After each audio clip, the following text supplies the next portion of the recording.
Okay, let's unpack this. Anyone who studies international immigration law. Or honestly, anyone who just follows global border politics. Right, exactly.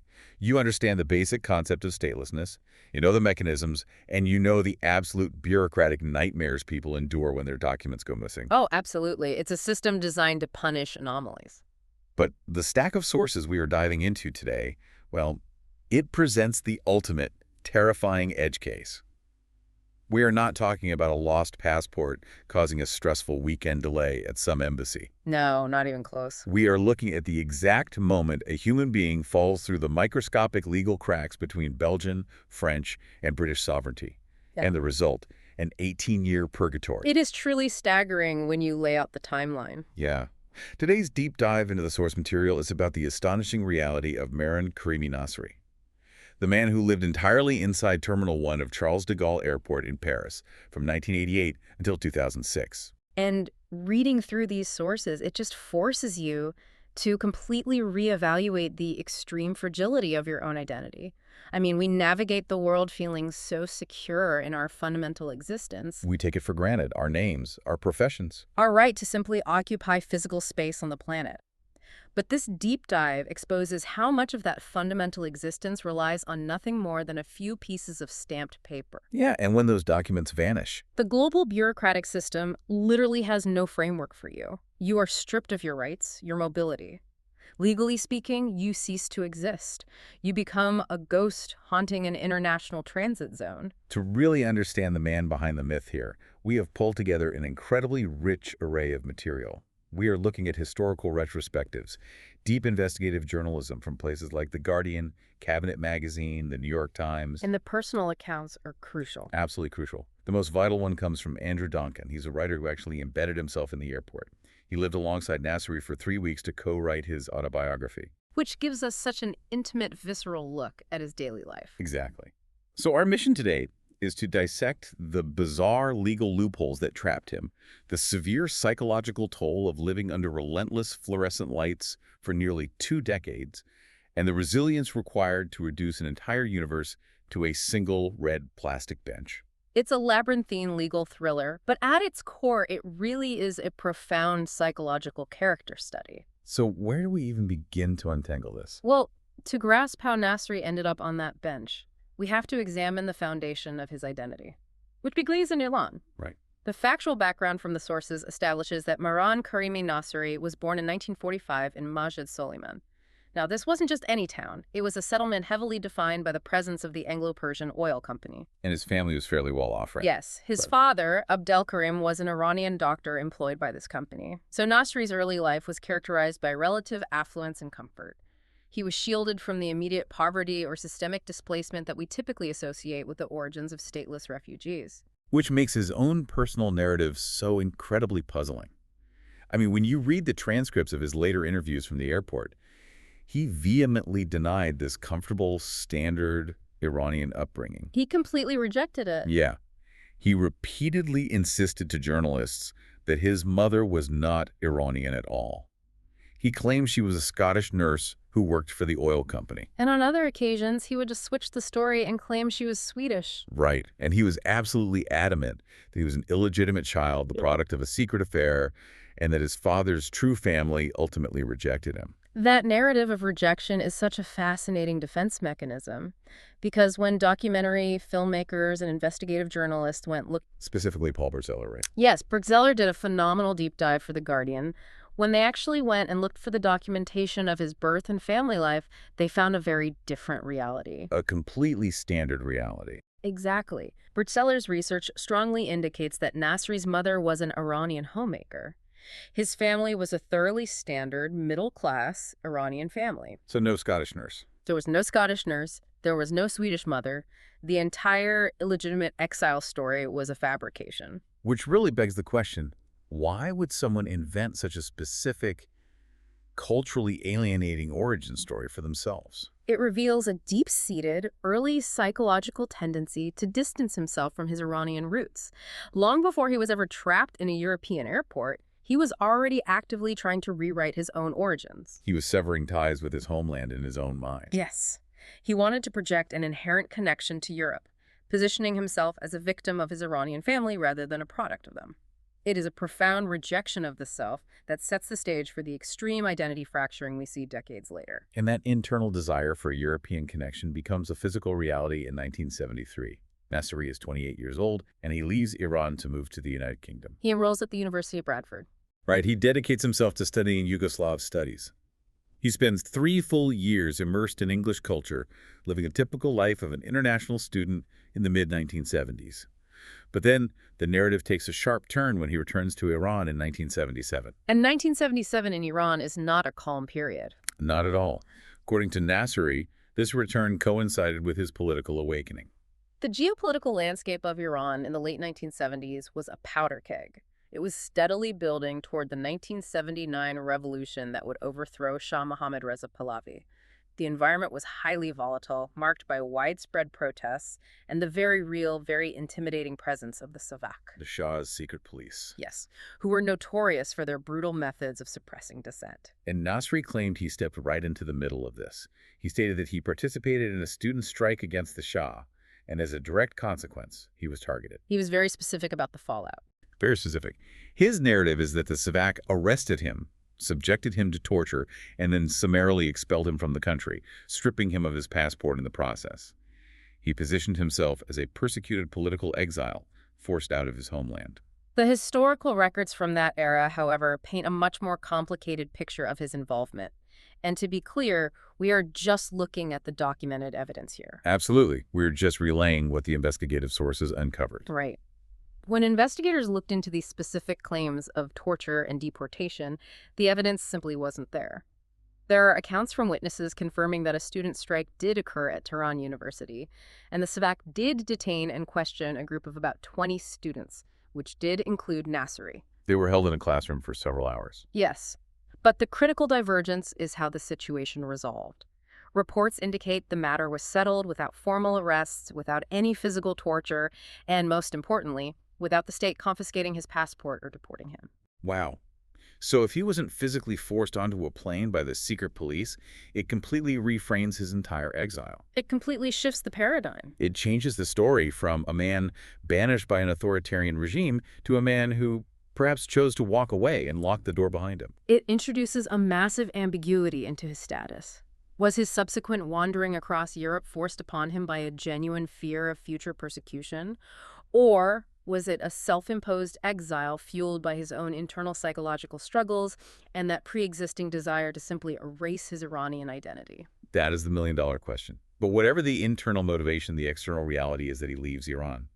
The late 1970s and early 1980s find him bouncing continuously from one European capital to another. Just a constant state of motion. Yeah, he applies for political asylum in the UK, the Netherlands, Germany, and he faces rejection after rejection. He is a man without a recognized harbor.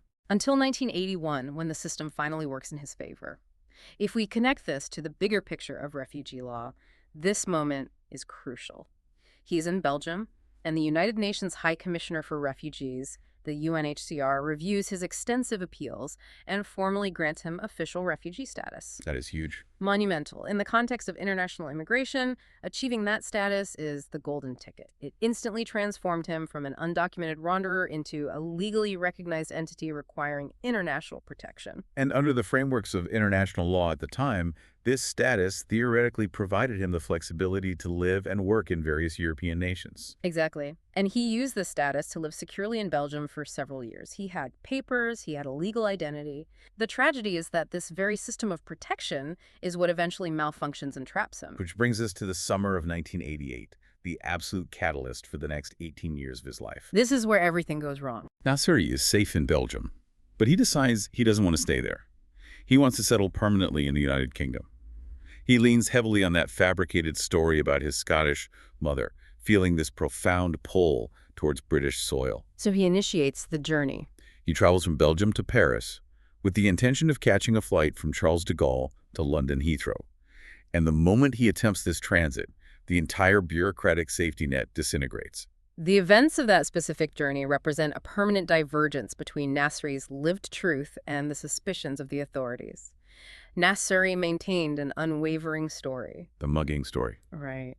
He claimed he was at a train station in Paris, preparing for the next leg of his journey, when he was mugged. He said the thieves took his briefcase, which contained every single piece of his identification, his passport, and that irreplaceable UNHCR refugee certificate. But surely investigators didn't just take that claim at face value. I mean, losing a briefcase is a common travel mishap. But the permanent consequences here suggest something much more complex was happening behind the scenes. You're exactly right. Investigators and immigration officials were highly skeptical of the mugging narrative. As they pieced together his movements, a much darker psychological theory emerged. What did they think happened? There were strong suspicions that the documents were never stolen.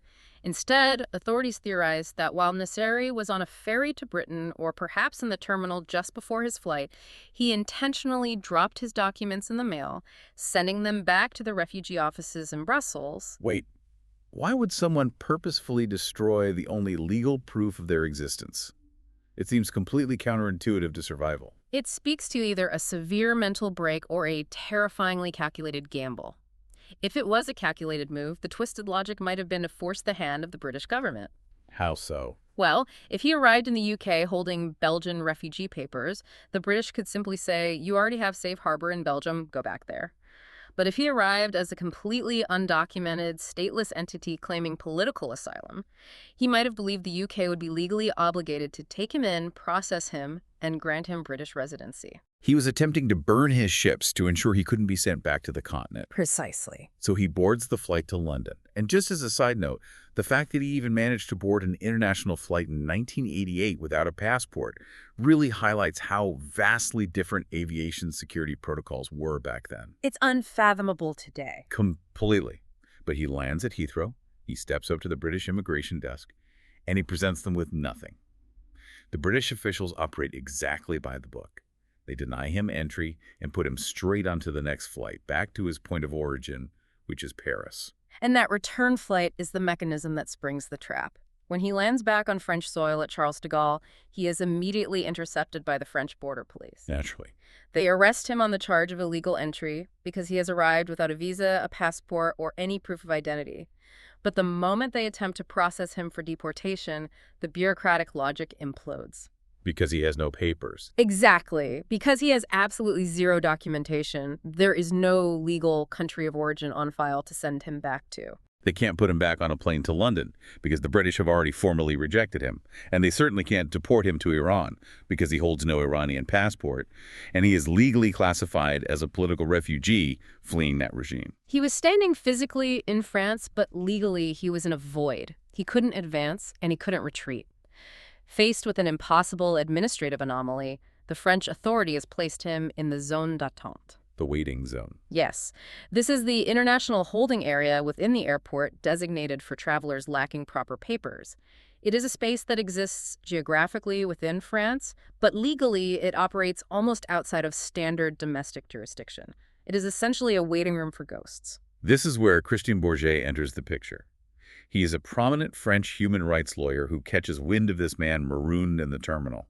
Bourget takes on the case, embarking on a labyrinthine legal battle against the French state that stretches out over years. And Bourget's legal strategy was relentless. He pushed the case through the entire hierarchy of the French judicial system. Finally, in 1992, a French court issued a ruling that is just a masterpiece of bureaucratic absurdity. He really is. The judges examined the trajectory of his movement and concluded that Nasseri had originally entered the airport legally. Because he was forcibly returned by the British authorities, his presence in the French terminal was not a premeditated crime of illegal immigration. Therefore, the court ruled, the French state had no legal authority to forcefully expel him from the airport building. They couldn't just drag him out and dump him on the street. Well, that sounds like Bourget won. He secured his client's right to remain unbothered. He won the right to occupy the building, yes. But the court simultaneously delivered a devastating caveat. While the French government couldn't expel him, they were under no obligation to grant him a visa to officially enter France. They ruled he could stay in the airport, but he was strictly forbidden from stepping through the sliding glass doors onto actual French soil. They essentially legalized his purgatory. They built an invisible wall around him. So what was the next move? If France wouldn't let him in, what about Belgium? They were the ones who granted him the refugee status in the first place. Bourget immediately pivoted to the Belgian authorities. He petitioned them to reissue the lost UNHCR documents, which would prove his status and allow him to travel. The Belgian government reviewed the case and acknowledged that Nasseri was undeniably their recognized refugee. Progress. They agreed to reissue the critical paperwork. But the Belgian bureaucratic code contained a rigid stipulation. To receive official replacement documents, the refugee must present themselves in person at the municipal office in Brussels. Which creates an impossible paradox. He is legally confined to a building in Paris.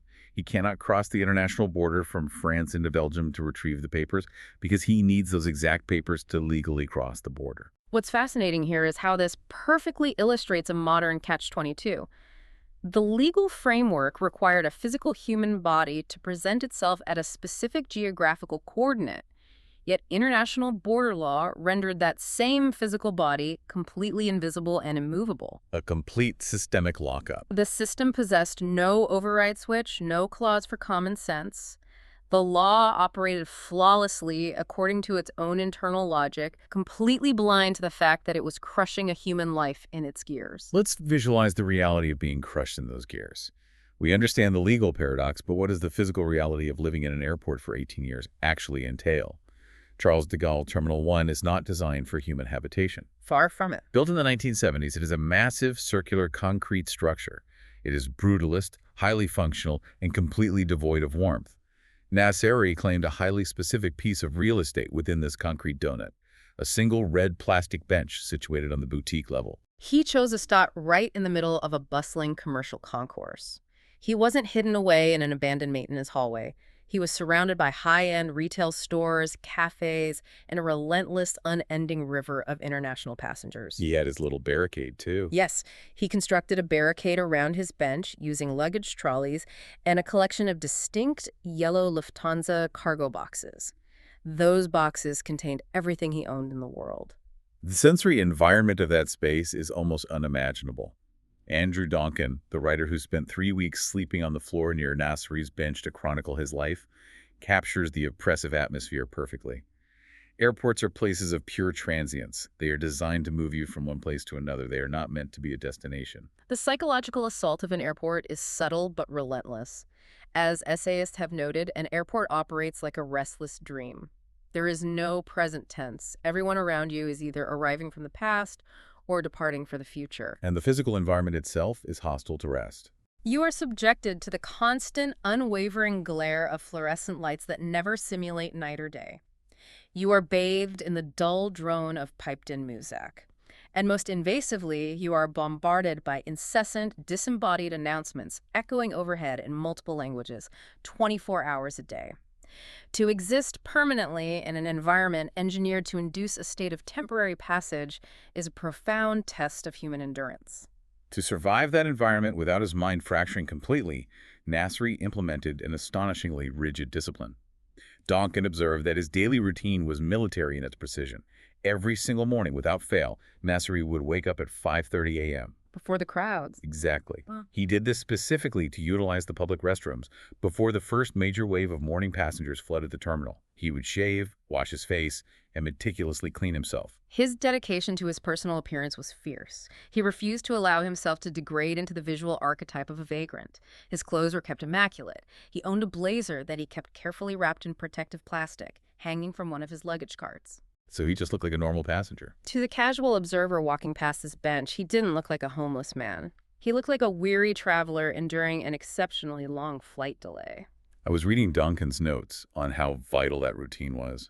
When society strips away all external structures, you have no employer demanding your time, no home requiring upkeep, no family expecting your presence, the human mind can easily lose its anchor. Absolutely. The routine was his primary psychological defense mechanism. By inventing his own rigorous structure, by insisting on waking at a specific hour and maintaining a high standard of grooming, he was actively fighting off the sensory deprivation and the endless looping distortion of time that the airport imposed. He localized his own society to maintain a grip on reality. And his survival required navigating a bizarre microeconomy. He lived in the terminal for nearly 2 decades without holding a job. So how does someone feed themselves in an airport concourse for that long? The answer, incredibly, was the McDonald's franchise located nearby. The Filet-O-Fish. Yes. His absolute staple diet consisted of the McDonald's Filet-O-Fish. He consumed it almost every single day. He funded this diet through an informal subsidy system that developed around him. It was a fascinating demonstration of peripheral survival within global capitalism. He didn't pay rent, he paid no taxes, yet he was sustained by the excess of the travel industry. Airport retail staff, sympathetic managers, and flight crews who became familiar with his permanent presence would regularly drop off their unused food vouchers, meal tickets, or spare change. But he wasn't just passively accepting whatever was handed to him. He maintained incredibly specific standards. Donkin noted a period where a Burger King opened up in the terminal and Nasseri briefly flirted with changing his routine. But it didn't last. No.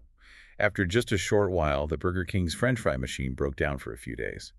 Nasseri was appalled. He declared them too unreliable and immediately returned his loyalty to McDonald's. He demanded absolute consistency in a world that was entirely chaotic. That detail is amusing, but it underscores a crucial aspect of his personality: his unyielding pride. He rejected the identity of a beggar.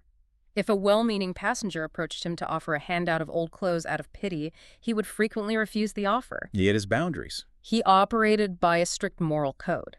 There are multiple documented instances where frantic passengers lost their wallets in the terminal wallets thick with travel cash, and Nasseri, upon finding them, turned them in to the airport police completely intact. He viewed himself as a resident, not a scavenger.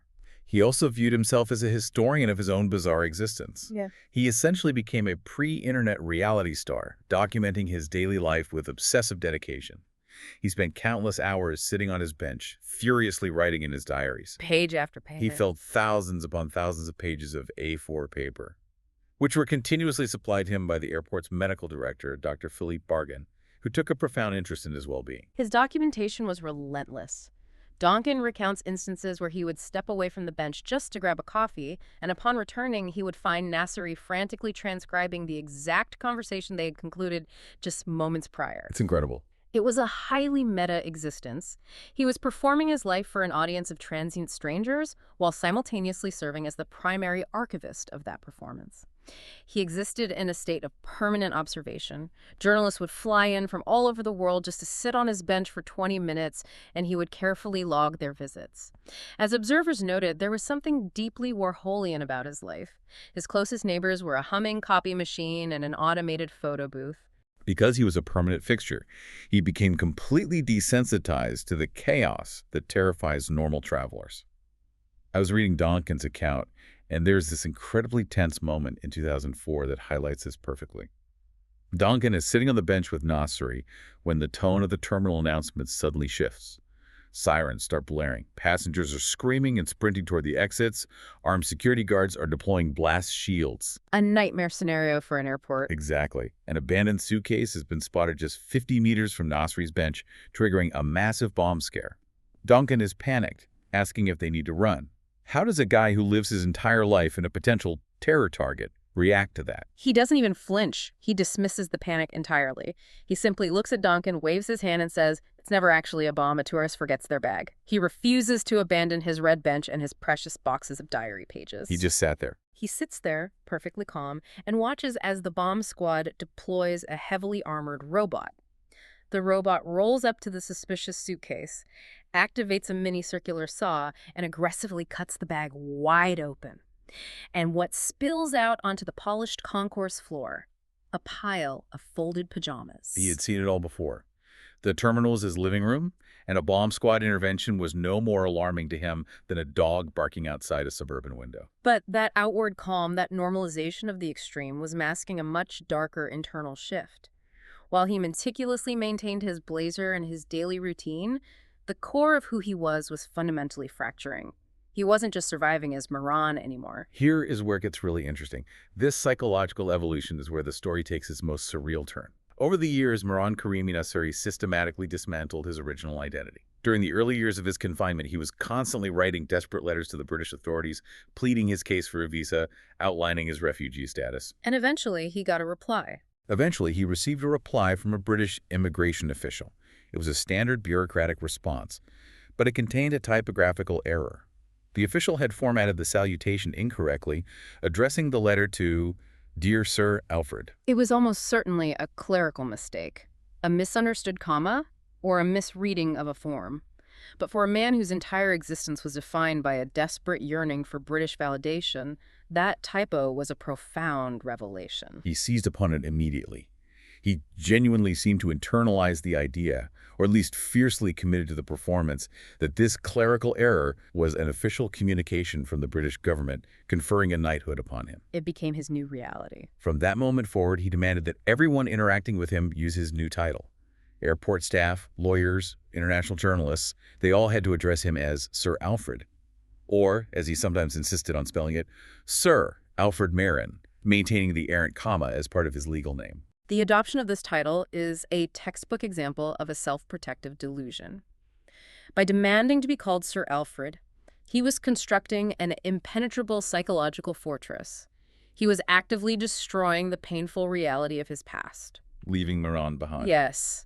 He no longer had to be the tortured Iranian exile who was rejected by his family, abandoned by his homeland, and marooned by the global legal system.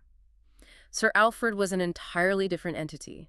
Sir Alfred was an eccentric, dignified British gentleman who simply found the atmosphere of a Parisian airport terminal agreeable. He committed to this erasure of his past with heartbreaking totality. When Iranian journalists heard about his plight and traveled to the airport to interview him, hoping to connect with a compatriot, he would stare at them blankly. He pretended he had absolutely no comprehension of Farsi. He would only speak English or French. Right. There is a particularly devastating account from 1991 where an old family friend actually spotted him in the terminal. The friend walked up, thrilled to see him, and said hello. Nasseri looked right through him and coldly denied ever knowing him. He was burning the bridges in his own mind. He was building a new reality because the old one was too painful and the current one was too absurd. And this psychological fortress perfectly explains the ultimate tragic climax of his legal battle. The reality is that the bureaucratic catch-22 did not actually endure for 18 years. No. The legal situation shifted. The legal walls eventually crumbled. Due to relentless public pressure generated by media coverage and the tireless efforts of Christian Bourget, the authorities finally capitulated. In 1995, the Belgian government conceded. They gave in. They informed Bourget that Nasseri no longer needed to present himself in Brussels. They would allow him to return and issue his papers with the single stipulation that he agreed to live under the supervision of a social worker. But Nasseri rejected the offer. He told Bourget and the authorities that he had no interest in Belgium. He was British and he only wanted to go to the UK. It was a baffling refusal, but it escalated. In 1999, the French government, thoroughly embarrassed by the ongoing international spectacle in their flagship airport, decided to cut the Gordian knot. They bypassed the Belgian issue entirely and offered Nasseri an international travel card along with a French residency permit. So he could finally leave. They physically brought the documents to him. He was officially a free man. He had the legal right to stand up, walk through those sliding glass doors, breathe the fresh air of Paris, and begin a normal life. And here is the twist that leaves everyone stunned. He looked at the documents and he refused to sign them. It's hard to process. Why? Because the French bureaucrats had filled out the paperwork using the factual details of his life. The documents listed his nationality as Iranian and his legal name as Mehran Karimi Nasseri. He looked at the officials and insisted that the papers were fraudulent. He claimed his nationality was British and his true name was Sir Alfred. He chose to remain on the bench rather than sign a document that contradicted his delusion. The airport's medical director, Dr. Philippe Barguin, who had become one of Nasseri's closest confidants over the years, coined a brilliant and tragic term for this specific psychological state. He diagnosed Nasseri as having become fossilized. Fossilized? He was utterly terrified of the outside world. Consider the mechanics of his existence. Getting those papers wasn't a relief. It was a catastrophic shock to his carefully constructed ecosystem. For over a decade, his entire purpose, his sole reason for waking up at 5:30 a.m. and putting on his blazer was to fight the invisible bureaucracy.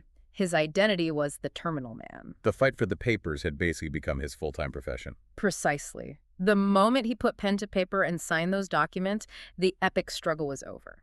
He would instantly lose the unique identity that made him a global cause celeb. He would step outside the doors and cease to be Sir Alfred, the famous resident of Terminal 1. He would immediately become just another anonymous, impoverished, formerly homeless man trying to navigate the harsh realities of the Parisian streets. The airport was a cage, but it was a cage where he was somebody. It's a profound example of institutionalization, very similar to what psychologists observe in individuals who spent decades inside the prison system. The structured environment of the institution eventually becomes the only reality they can navigate. The freedom of the outside world becomes infinitely more terrifying than the familiar confines of the cell. He had adapted so perfectly to the abnormal environment that the normal environment became a lethal threat to his psyche. As long as he refused to sign, he remained in control of his narrative. He forced the world to engage with him on his terms. So what does global culture do with a story this complex, this layered with trauma and institutional failure? They turn it into a consumable piece of entertainment. Nasseri's bizarre existence permeated the zeitgeist and inspired multiple artistic interpretations. As early as 1993, there was a French film based on his life called Lost in Transit. And the opera. Yes, in 1998, a contemporary opera titled Flight premiered, drawing heavily on his circumstances. But the cultural juggernaut arrived in 2004 when Steven Spielberg directed the massive Hollywood blockbuster The Terminal, starring Tom Hanks. This raises an important question. The contrast between Spielberg's cinematic vision and the gritty reality of Nasseri's life is a masterclass in how media sanitizes complex human suffering. Movie's very different. Very different. In The Terminal, Tom Hanks plays a character named Viktor Navorski. Navorski's origin story is vastly different. He arrives at JFK Airport in New York from a fictional Eastern European nation called Krakozia. While he is mid-flight, a sudden, violent military coup overthrows his government. His passport is instantly invalidated. The United States refuses to recognize the new Krakosian regime, and Navorski is denied entry and confined to the International Transit Lounge. The premise is similar, but the tone of the movie is galaxies apart from the reality of Terminal 1. Viktor Navorski is portrayed as a wildly charming, infinitely resourceful everyman. He spends his days proactively bettering himself. He learns to speak English by comparing dual-language guidebooks. He builds intricate, beautiful water fountains. He gets a job. Right, he secures under-the-table construction work within the terminal. He even manages to romance a beautiful flight attendant, played by Catherine Zeta-Jones.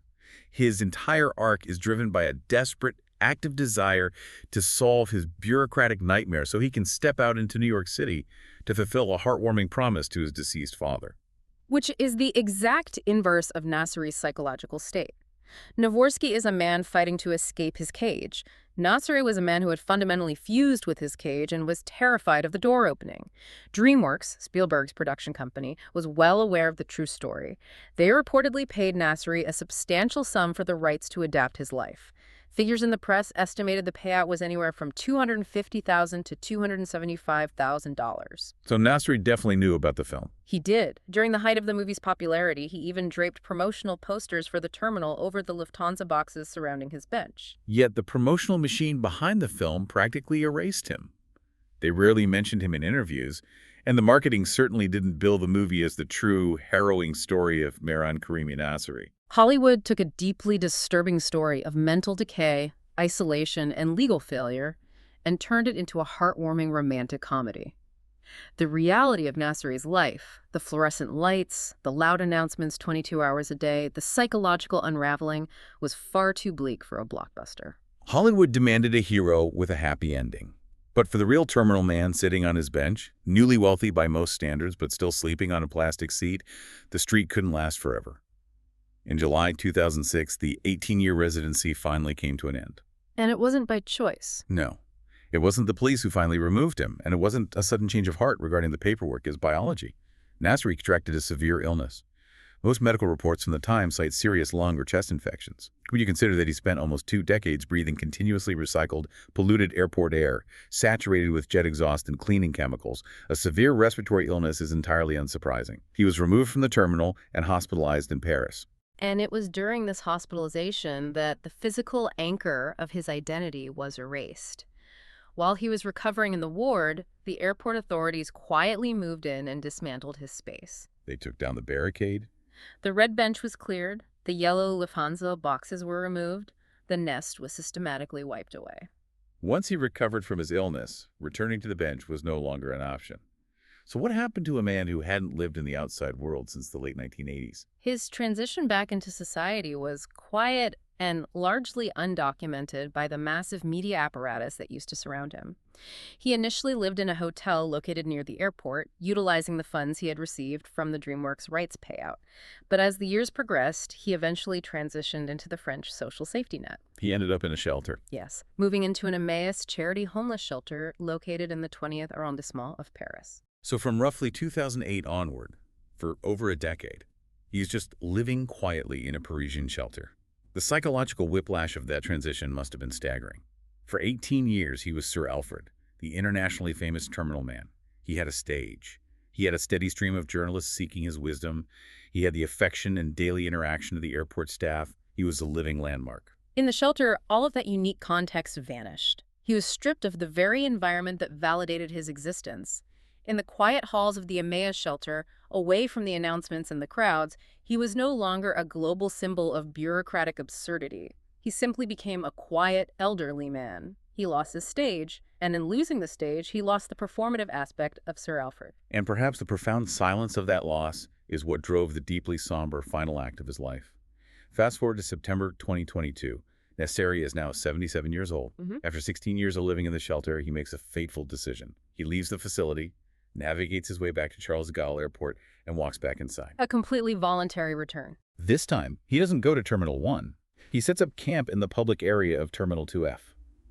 He doesn't have his iconic red bench or his barricade of boxes, but he sits down with his few remaining possessions and reclaims his space in the transit zone. The psychology of that return is both heartbreaking and entirely coherent when you view it through the lens of institutionalization. When he walked back through those doors in 2022, the circumstances were fundamentally different.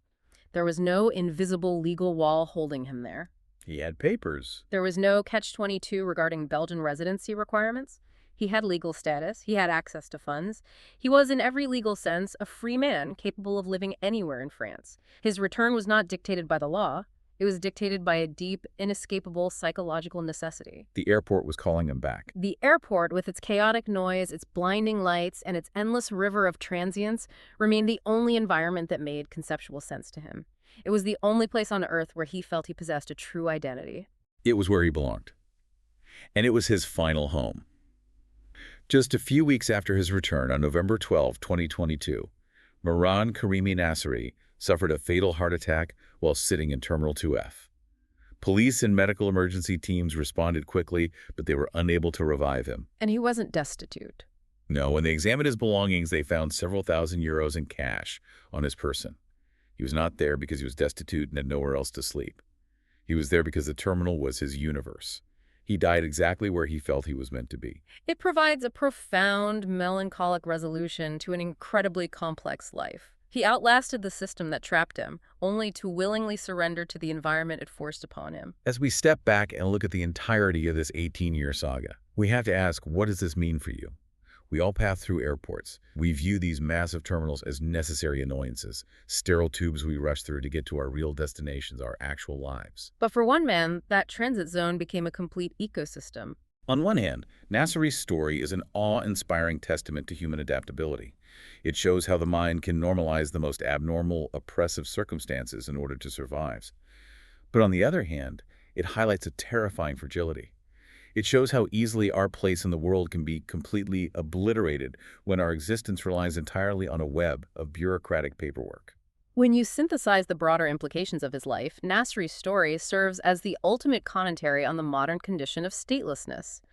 Without ever intending to, he became a highly visible, unwitting ambassador for the millions of refugees and displaced persons worldwide who remain caught in invisible legal limbos. The symbol for the invisible. His life laid bare a terrifying truth about global society. In the eyes of the law, a human being without a recognized nationality, without a properly stamped piece of paper, essentially ceases to exist. They become a ghost in the machine, visible to the eye but invisible to the state. A ghost in the machine. Which leads me to a final thought I want to leave you with, to mull over. Nasseri's nightmare. The 18 years confined to the bench, the inability to move, the loss of his identity, was created entirely by the failure of physical things? Physical documents. Exactly. It was a physical briefcase that went missing. It was a physical document that required a physical signature with a pen. It was a physical border that demanded a physical piece of paper to cross. But look at the trajectory of the world today. Our identities are rapidly and permanently moving away from paper. Everything is going digital. We exist increasingly in a digital realm. We rely on biometrics, facial recognition scans, digital passports on our phones, and massive interconnected cloud databases to track who we are, what our status is, and where we are permitted to travel. So consider this. The digital shift. Does this massive digital shift mean the era of the terminal man is officially over? Because a global computer network will always definitively know who you are, regardless of what physical items you lose from your pocket. Or, far more terrifyingly, does it mean that if a glitch in a database ever erases your digital footprint, if a server wipe corrupts your biometric data, or a hack deletes your citizenship profile, you could find yourself trapped in a modern, completely invisible catch-22, with absolutely no physical paper left to prove to the system that you even exist? It is a chilling proposition, the transition from physical statelessness to digital statelessness. It is certainly something to think about the next time you walk through an airport e-gate and wait for the camera to recognize your face. Thank you all for joining us on this deep dive into the source material. We hope it encourages you to look closer at the systems, the papers, and the databases that define who you are.